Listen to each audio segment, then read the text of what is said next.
Assalamualaikum warahmatullahi wabarakatuh.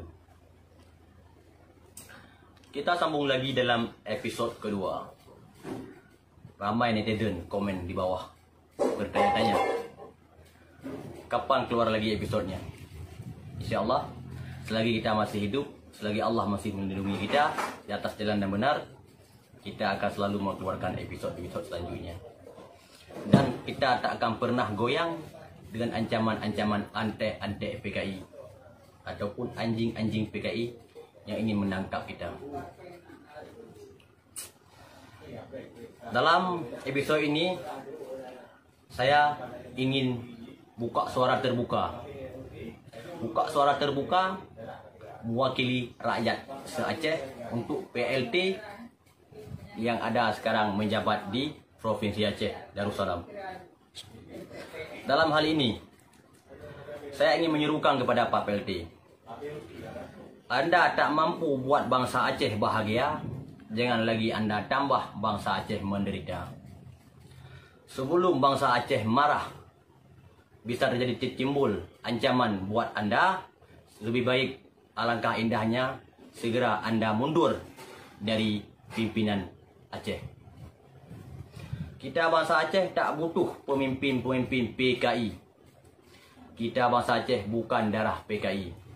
Anda mau memimpin PKI, Anda pergi ke negeri PKI. Di sana Anda jadi PLT, Anda boleh jabat sebagai ketua PKI sana. Di Aceh bukan tempat PKI. Maaf, saya bukan ingin menghina Anda, tapi saya ingin mengkritik. Saya sebagai rakyat kecil, saya bukan siapa-siapa. Saya bukan pegawai, saya bukan orang yang berpangkat ataupun ada jabatan. Saya nggak ada. Saya hanya rakyat kecil biasa. Cuman kita rakyat kecil, di saat kita sabar-sabar, bikinnya kita ni tak ada pangkat, ada jabatan, dipijak kepala kita. Tapi ada masanya kita bangkit. Dalam video ini dan video yang sudah saya buat itu, bukan saya ingin cari viral, tetapi semata-mata saya ingin menyuarakan untuk bagi semangat untuk bangsa saya untuk melawan tindakan-tindakan pimpinan yang zalim, tindakan-tindakan PKI. Sebahagian netizen berkomentar, jangan umbar-umbar PKI, PKI tak ada. Otak kepala mak kau, PKI tak ada. Yang bilang PKI nggak ada itulah dia PKI sesungguhnya. Dia bertopeng Islam, dia berwajah Islam, ada juga kadang yang bersurban, tetapi dia hakikat dalamnya dia PKI.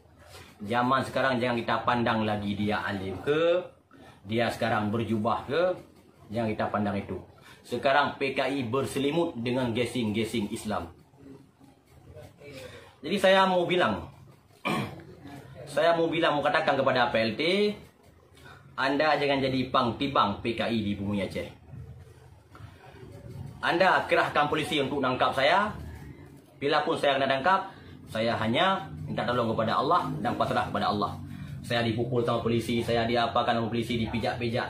Itu nasib saya.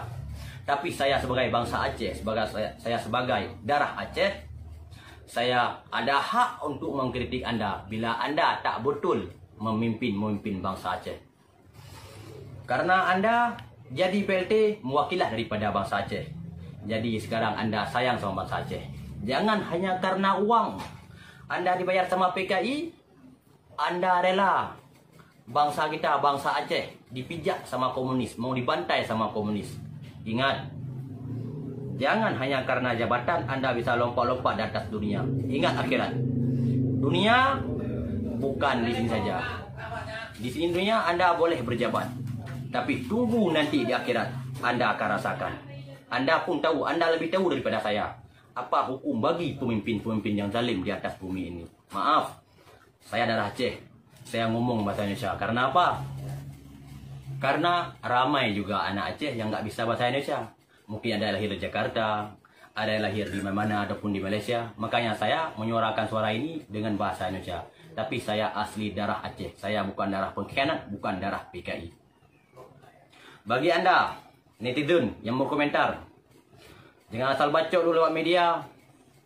Kalau saya tak bacot lewat media, saya bacot depan umum, belum lagi saya bacot, saya dah masuk penjara. Karena apa? Karena hukum negara sekarang hukum PKI, ya. negara-negara demokrasi. Tapi hukum yang ada di Indonesia, hukum PKI.